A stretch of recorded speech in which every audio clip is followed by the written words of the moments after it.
ನಮಸ್ಕಾರ ಆತ್ಮೀಯ ಬಂಧುಗಳೇ, ನಾನು ಮೋಹನ್ ಅಂತ ಬೆಳಗಾವಿ ಜಿಲ್ಲಾ ಕಾರ್ಯದರ್ಶಿ ಮಾತಾಡ್ತಿರೋದು. ವಿಷಯ ಹೇಳಕ್ಕೆ ಏನು ಬಂದೀಪ ಅಂತಂದ್ರೆ, ನಮ್ಮ ಪಬ್ಲಿಕ್ ನೆಕ್ಸ್ಟ್ ಸುದ್ದಿವಾಹಿನಿಗೆ ಹಾಗೂ ಪತ್ರಕರ್ತೆಗೆ ಧನ್ಯವಾದಗಳು. ನಿನ್ನೆ ಮಾಡಿದ್ದ ಸುದ್ದಿಯಲ್ಲಿ ಸ್ವಲ್ಪ 110% ಅಷ್ಟು ಕೆಲಸ ಮಾಡಿದೆ. ಬಟ್ ನಮಗೆ ಏನು ಅನಿಸ್ತದ ಅಂತಂದ್ರೆ, ಕಾಡು ದೇವ್ರ ಕಾಟ ಕಳೆದಾರದಂತ ನಮ್ಮ ಆಡು ಭಾಷೆಯಲ್ಲಿ ಹೇಳ್ತಾರೆ. ಅಂದ್ರೆ ವಯಸ್ಸು ದೊಣ್ಣೆಯಿಂದ ತಪ್ಪಿಸ್ಕೊಂಡ್ರೆ 100 ವರ್ಷ ಆಯ್ಸು ಅನ್ನೋ ಥರ ಜನರ ಬಾಯಿ ಮುಚ್ಚಿಸ್ಲಿಕ್ಕಾಗಿ ಬೆಳಿಗ್ಗೆ ನಿನ್ನೆ ಸುದ್ದಿ ಆಗಿತ್ತು, ವರದಿ ಆಗಿತ್ತು. ಇಲ್ಲೆಲ್ಲ ಸ್ಥಳೀಯರಿಗೆ ಸಮಸ್ಯೆ ಆಗ್ತಾ ಇದೆ, ಇಲ್ಲೆಲ್ಲ ಶೌಚಾಲಯದ ತೊಂದರೆ ಇದೆ, ಮತ್ತು ಇಲ್ಲೆಲ್ಲ ಗಿಡ ಗಂಟೆ ಬೆಳೆದಕೇಶನ್ ಚರಂಡಿ ಕಾಮಗಾರಿ ಎಲ್ಲ ಚರಂಡಿ ಎಲ್ಲ ಬ್ಲಾಕ್ ಆಗಿ ನೀರು ಹೋಗದೈತಿ, ಎಲ್ಲ ಸೊಳ್ಳೆಗಳ ಕಾಟ ಆಗಿ ಇಲ್ಲಿ ಸ್ಥಳೀಯರಿಗೆ ಎಲ್ಲರಿಗೂ ತೊಂದರೆ ಆಗ್ತಾ ಇದೆ ಅಂತ ಎಲ್ಲ ಜನ ಎಲ್ಲ ಮಾತಾಡ್ತಿದ್ರು. ಹಾಗಾಗಿ ನಿನ್ನೆ ಸುದ್ದಿ ವಾಹಿನಿಯವರು ಬಂದಕ್ಕೆ ಸುದ್ದಿ ಮಾಡಿದ್ರು. ಅಲ್ಲಿ ನಾನು ಕೂಡ ಹೇಳಿದ್ದೆ, ಇದನ್ನು ಇಷ್ಟಕ್ಕೆ ಬಿಡಂಗಿಲ್ಲ, ಇದನ್ನ ನಾವು KRS ಪಕ್ಷದಿಂದ ಮುಂದಿನ ಹಂತದಲ್ಲಿ ಅಧಿಕಾರಿಗಳಿಗೆ ಮತ್ತು ಸಂಬಂಧಪಟ್ಟ ಪ್ರತಿನಿಧಿಗಳ ಬಿಸಿ ಮುಟ್ಟಿಸೋ ಕೆಲಸ ಮಾಡ್ತೀವಿ ಅಂತ ಹೇಳಿದ್ದೀವಿ. ಹಾಗಾಗಿ ಬೆಳಿಗ್ಗೆ ಬಂದು 8 ಗಂಟೆಗೆ ಇಲ್ಲಿ ಎಲ್ಲ ನೋಡ್ರಿ, ಈ ಕಡೆ ಇಲ್ಲೆಲ್ಲ ಎಲ್ಲ ಗಂಟೆಗಳು ಬೆಳೆದ್ಬಿಟ್ಟಿದ್ದು ಅದನ್ನೆಲ್ಲ ಓದಿಸಿ ಇಟ್ಟಿದ್ದಾರೆ. ಮತ್ತು ಇಲ್ಲೆಲ್ಲ ಇವು ಕಟ್ಟಡಗಳು ಯಾವುದಕ್ಕಾಗಿ ನಿರ್ಮಾಣ ಆಗೋ ಗೊತ್ತಿಲ್ಲ. ಬಟ್ ಇಲ್ಲಿ ಸ್ಥಳೀಯರಿಗೆ ಏನಾದರೂ ಅನುಕೂಲ ಇದ್ದು ಅಂತಂದರೆ ಈ ಕಟ್ಟಡಗಳನ್ನು ಉಪಯೋಗ ಮಾಡ್ಕೋಬೇಕು. ಇಲ್ಲ ಅಂತಂದರೆ ಈ ಕಟ್ಟಡಗಳನ್ನು ತೆರವುಗೊಳಿಸಿ ಇಲ್ಲಿ ಯಾವುದಾದ್ರೂ ಒಂದು ಸರ್ಕಾರಿ ಇಲಾಖೆಯಿಂದ ಏನಾದರೂ ಒಂದು ಕಚೇರಿ ಅಥವಾ ಯಾವುದಾದ್ರೂ ಒಂದು ಇದನ್ನು ಮಾಡಿಕೆಸಿಂದ ಇಲ್ಲಿ ಜನಸಾಮಾನ್ಯರಿಗೆ ಅನುವು ಮಾಡಿಕೊಡ್ಬೇಕು. ಮತ್ತು ಇಲ್ಲಿ ಈ ಕಡೆ ಬರ್ರಿ, ಇದು ಮತ್ತು ಚರಂಡಿ ಕಾಮಗಾರಿ ಏನಾಗ್ತಾ ಇದೆ, ಇಲ್ಲಿ 6 ಮತ್ತು 7ನೇ ವಾರ್ಡ್ ಮಧ್ಯದಲ್ಲಿ ಇರ್ತಕ್ಕಂಥ ಒಂದು ವಾರ್ಡ್ ಐತಿ. ಇಲ್ಲಿ ಏನಪ್ಪಾ ತಾರತಮ್ಯ ಯಾಕಂದ್ರೆ 6ನೇ ವಾರ್ಡ್ನವ್ರು ಮಾಡ್ತಾ ಇರ್ತಾರೆ, 7ನೇ ವಾರ್ಡ್ನವ್ರು ಮಾಡ್ತಾ ಇರ್ತಾರೆ. 6ನೇ ವಾರ್ಡ್ನಲ್ಲಿ ಹಾಕೋದು ಆಗತ್ತೈತೆ ಏನಂತೂ ಗೊತ್ತಿಲ್ಲ. ಬಟ್ ಬೆಳಿಗ್ಗೆ ಬಂದ ನಮ್ಮ ಪುರಸಭೆ ಸಿಬ್ಬಂದಿಯವ್ರು ಬಂದು JCB ಕೆಲಸ ಕಾಮಗಾರಿ ಮಾಡಿ ಹೋಗಿದ್ದಾರೆ. ಬಟ್ ಅಲ್ಲಷ್ಟೇ ಮಾಡ್ಯಾರ.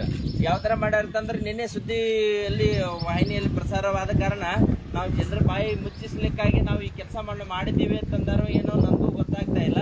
ಬಟ್ ಬೆಳಿಗ್ಗೆ ಹೇಳಿದ್ರಿ ಇಲ್ಲಿ ಸ್ಥಳೀಯರು ನಿನ್ನೆ ವಾಹಿನಿಯಲ್ಲಿ ಸುದ್ದಿ ಬಂದ ಪ್ರಕಾರ ಇಲ್ಲಿ ಎಲ್ಲ ಕೆಲಸ ಆಗ್ತಾ ಇದ್ದೀರಿ, ಕೆಲಸ ಮಾಡ್ತಾ ಇದ್ದಾರೆ ಅಂತ ಹೇಳಿದ್ರು. ಮತ್ತು ನಾವು ಅದು ಯಾವ ಥರ ಕೆಲಸ ಆಗೈತೆ ಅಂತ ನೋಡಕ್ಕೆ ಬಂದಿದ್ದೀವಿ. ಬಟ್ ಅಲ್ಲಿ ಒಂದು ಸ್ವಲ್ಪ ಎಲ್ಲ ಗಿಡ ಗಂಟೆ ತೆಗೆದ ಕೇಸಿಂದ ಅಲ್ಲಿ ಕುಟ್ರಿ ಹಾಕಿಬಿಟ್ಟಾರ. ಅದನ್ನು ಆ ಕಸವನ್ನು ತೆರವು ಮಾಡೋ ಕೆಲಸನೂ ಇನ್ನೂ ಮಾಡಿಲ್ಲ. ಬಟ್ ಇಲ್ಲಿಂದ ಅಲ್ಲಿವರೆಗೂ ಅಷ್ಟು. ಮತ್ತು ಇಲ್ಲೆಲ್ಲ ನಿನ್ನೆಲ್ಲ ಫುಲ್ಲು ಗಲೀಜಾಗಿರ್ತದ. ಅದನ್ನೆಲ್ಲ ನೋಡ್ರಿ, ಈ ಥರ ನೀರ ಹೋಗ್ಬೇಕಿದೆ, ಇಲ್ಲೆಲ್ಲ ಬ್ಲಾಕ್ ಆಗ್ಬಿಟ್ಟೈತಿ. ಬೆಳಗ್ಗೆ ಏನಾದ್ರು ಬಂದಿದ್ದಲ್ಲ, ಇದೆಲ್ಲ ತೆರವು ಮಾಡೋ ಕೆಲಸ ಮಾಡಿದ್ರೆ ಏನು ಸಮಸ್ಯೆ ಆಗಿರ್ಕಿಲ್ಲ. ಇಲ್ಲಿ ದಿನನಿತ್ಯ ಸಾವಿರಾರು ಜನ ಶಾಲೆಗೆ ಹೋಗುವಂತಕ್ಕಂಥ ಮಕ್ಕಳಿಗೆ ಇಲ್ಲೆಲ್ಲ ಸಮಸ್ಯೆ ಆಗ್ತಾ ಇದೆ. ಬಟ್ ಏನಾಯ್ತಪ್ಪ ಅಂತಂದ್ರೆ, ಇಲ್ಲಿ ನಿನ್ನೆ ನಾವು ವಿಡಿಯೋ ಮಾಡಿದ ಪ್ರಕಾರ ನೋಡ್ಬೇಕಾದ್ರೆ ಇಲ್ಲೆಲ್ಲ ಮುಗಿಸ್ಕೊಂಡು ಜನ ಬರ್ತಾ ಇದ್ರು, ಚಿಕ್ಕ ಮಕ್ಕಳಾಗ್ಲಿ ಏನಾಗ್ಲಿ. ಈಗ 11 ಗಂಟೆ ಆಗೈತಿ ಬೆಳಗ್ಗೆ, ಈಗೆಲ್ಲ ಹೋಗಿದ್ದಾರೆ. ಇಲ್ಲಿ ದೂರವಾಣಿ ಸಂಪರ್ಕ ಕೇಂದ್ರ BSNL ಕಚೇರಿ ಅದ. ಮತ್ತು ಇವು ಹಳೆ ಕಟ್ಟಡಗಳ ಪುರಸಭೆಯಿಂದ ಅದಾವು. ಇವು ಯಾವುದಕ್ಕಾಗಿ ಅದಾವ ಗೊತ್ತಿಲ್ಲ. ಬಟ್ ನಾವು ಹೇಳೋದು ಏನಪ್ಪಾ ಅಂತಂದ್ರೆ, ಸಂಬಂಧಪಟ್ಟ ಅಧಿಕಾರಿಗಳಿಗೆ ಈಗ ಈ ಕಟ್ಟಡಗಳು ಏನದಾವಲ್ಲ, ಜನರಿಗೆ ಉಪಯೋಗ ಅದಾವೋ ಇಲ್ಲೋ ಅದನ್ನ ನೀವು ಮಾಹಿತಿ ತಕ್ಕೊಡ್ರಿ. ಜನರಿಗೆ ಉಪಯೋಗ ಅದಾವ ಅಂತಂದ್ರೆ ಯಾವುದಕ್ಕಾಗಿ ಉಪಯೋಗ ಅದಾವ, ಉಪಯೋಗ ಇಲ್ಲ ಅಂತಂದ್ರೆ ಅದನ್ನ ನೆಲಸಮ ಮಾಡಿಕೆಸಿಂದ ಅಲ್ಲಿ ಯಾವುದಾದ್ರೂ ಒಂದು ಸುಸಜ್ಜಿತವಾದಂಥ ಶೌಚಾಲಯ ನಿರ್ಮಾಣ ಮಾಡ್ರಿ, ಅಥವಾ ಯಾವ್ದಾದ್ರು ಜನರಿಗೆ ಬೇಕಾದಂಥ ಒಳ್ಳೆಯ ಒಂದು ಕಟ್ಟಡ ನಿರ್ಮಾಣ ಮಾಡ್ರಿ, ಜನರಿಗೆ ಉಪಯೋಗ ಆಗ್ಬೇಕು. ಮತ್ತು ಸರ್ಕಾರಿ ಶಾಲೆಯ ಕಟ್ಟಡ ಇದ್ದು ವಸತಿಗೃಹ ನಿರ್ಮಾಣ ಮಾಡಿ ಒಂದು 5-6 ವರ್ಷದಿಂದ ಅದೇ ಥರ ಐತಿ. ಯಾಕಂತಂದ್ರೆ ಇದಕ್ಕೂ 16 ಲಕ್ಷ ರೂಪಾಯಿ ಅಂತಂದ್ರೆ 1-1.5 ಕೋಟಿ ಕಾಮಗಾರಿ ಅದ. ಅದು ಕ್ರಮ ಕೈಗೊಳ್ತಾ ಇಲ್ಲ ಅಧಿಕಾರಿಗಳಾಗ್ಲಿ ಜನಪ್ರತಿನಿಧಿಗಳಾಗ್ಲಿ ಎಲ್ಲರೂ. ಏನಪ್ಪಾ ಅಂತಂದ್ರೆ ಜನರ ಸೇವಕರು, ಇಲ್ಲಿ ಸ್ಥಳೀಯ ಜನಸಾಮಾನ್ಯರ ಪರ ಏನ್ ಕೆಲಸ ಮಾಡಬೇಕು, ಒಳ್ಳೇದನ್ನ ಮಾಡ್ಬೇಕು. ಅವರು ಜನರ ಸೇವಕರ ಕೇಸಿಂದ ಇವರು ಅಧಿಕಾರಿಗಳು ಸಂಬಳ ತಗೊಂಡು ತಮ್ಮಷ್ಟೇ ತಾವು ಹೋಗೋದು. ಇವು ಜನಪ್ರತಿನಿಧಿಗಳು ಚುನಾವಣೆ ಸಮಯದಲ್ಲಿ ಬಂದ ಕೇಸಿಂದ ಜನರ ಹತ್ರ ಓಟ್ ಕೇಳ್ಕೊಂಡ್ ಕೇಸಿಂದ ಜನ ಸಾಯಲಿ, ಅವ್ರು ಏನಾರು ಮಾಡ್ಲಿ, ಆದ್ರೆ ನಮಗೆ ಯಾವುದಕ್ಕೂ ಇದಿಲ್ಲ. ಮತ್ತೆ ಚುನಾವಣೆ ಬರೋವರೆಗೂ ನಾವು ಜನರ ಕಡೆ ನೋಡಂಗಿಲ್ಲ ಅನ್ನುವಂಥ ಒಂದು ಮನೋಭಾವ ಈಗಿನ ಜನಪ್ರತಿನಿಧಿಗಳಲ್ಲಿ ಆಗ್ತಾ ಇದೆ ಅಂತಕ್ಕಂಥ ವಾತಾವರಣ ನಿರ್ಮಾಣ ಆಗೈತಿ. ಹಾಗಾಗಿ ನಾವು ಹೇಳೋದು ಏನಪ್ಪಾ ಅಂತಂದ್ರೆ, ಇದನ್ನೆಲ್ಲ ತೆರವು ಮಾಡಿಸ್ರಿ. ಇಲ್ಲಿ ಎಲ್ಲ ಇದೇನೈತ್ರಲ್ಲ, ಇದು ಯಾರ್ದು ಜಾಗ, ಇದೇನು ಖಾಸಗಿ ಜಾಗನೋ ಸರ್ಕಾರಿ ಜಾಗನೋ? ಸರ್ಕಾರಿ ಗ್ಯಾರಂಟಿ ಜಾಗ ನಮ್ಮಲ್ಲಿ ಇರೋದಂದ್ರೆ 50 ಎಕರೆಗಿಂತಲೂ ಜಾಸ್ತಿ ಐತಿ. ಹಾಗಾಗಿ ಇಲ್ಲಿ ಸರ್ಕಾರಿ ಶಾಲಾ ಕಟ್ಟಡ ಇವು. ಸರ್ಕಾರಿ ಶಾಲಾ ಕಟ್ಟಡ ದಿನನಿತ್ಯ ಮಕ್ಕಳು ಶಾಲೆಗೆ ಹೋಗ್ಬೇಕು. ಯಾಕಂತಂದ್ರೆ ಇಲ್ಲಿ ಸರ್ಕಾರ ಹೇಳ್ತೈತಪ್ಪ ಅಂತಂದ್ರೆ ಶಿಕ್ಷಣಕ್ಕೆ ಮತ್ತು ನಾವು ಇದಕ್ಕೆ ಆರೋಗ್ಯಕ್ಕೆ ನಾವು ಜಾಸ್ತಿ ಗಮನ ಹರಿಸ್ತೀವಿ, ಅದ್ರ ಕಡೆ ನಾವು ಆದ್ಯತೆ ಕೊಡ್ತೀವಿ ಅಂತಾರೆ. ಮತ್ತು ಈ ಥರ ಚರಂಡಿ ಕಾಮಗಾರಿಗಳು ಅಪೂರ್ಣವಾಗಿ ಇಲ್ಲಿ ಸೊಳ್ಳೆ ಕಚ್ಚಿ ಮಕ್ಕಳಿಗೆಲ್ಲ ಆಸ್ಪತ್ರೆಗೆ ಹಾಕಿ ಮತ್ತು ಆರೋಗ್ಯಕ್ಕೆ ನೀವು ಯಾವ ಥರ ಒತ್ತು ಕೊಡ್ತೀರಿ? ಮತ್ತು ನಾವು ಶಿಕ್ಷಣಕ್ಕೆ ಒತ್ತು ಕೊಡ್ತೀವಿ ಅಂತ ಹೇಳ್ತೀರಿ. ಮತ್ತು ಶಿಕ್ಷಣಕ್ಕೆ ಮಕ್ಕಳು ಬರುವಲ್ಲಿ ಈ ಥರ ಇದಾತಂದ್ರೆ ಅವ್ರು ಯಾಕೆ ಮಕ್ಕಳು ಬರ್ತಾರ್ರಿ? ಹಾಗಾಗಿ ನಾವು ಹೇಳೋದು ಒಂದೇ, ನಿಮಗೆ KRS ಪಕ್ಷದ ವತಿಯಿಂದ ಅಧಿಕಾರಿಗಳಾಗಲಿ, ಸಂಬಂಧಪಟ್ಟ ಅಧಿಕಾರಿಗಳು ಯಾರೇ ಇರಲಿ, ಬಟ್ ಜನಪ್ರತಿನಿಧಿಗಳಿರಲಿ, ನಿಮ್ಮ ಜವಾಬ್ದಾರಿ ಏನೈತಿ ಅಚ್ಚುಕಟ್ಟಾಗಿ ಪ್ರಾಮಾಣಿಕವಾದ ಮನಸ್ಸಾಕ್ಷಿಯಿಂದ ನೀವು ನಿರ್ವಹಣೆ ಮಾಡ್ರಿ ಅಂತ ನಾನು ಹೇಳ್ತೀನಿ.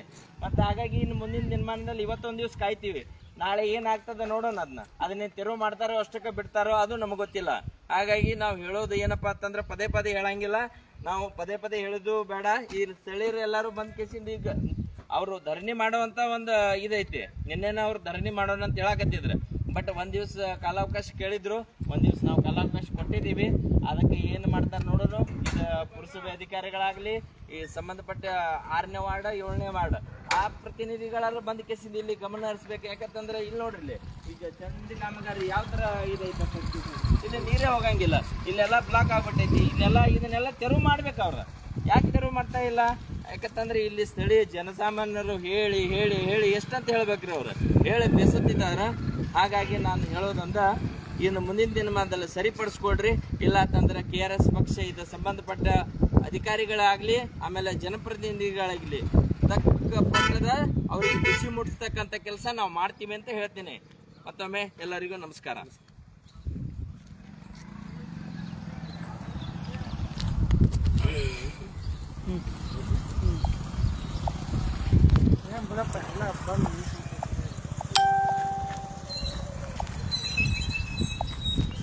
ಸ್ವಚ್ಛ ಆಗೋ ಸಮಯ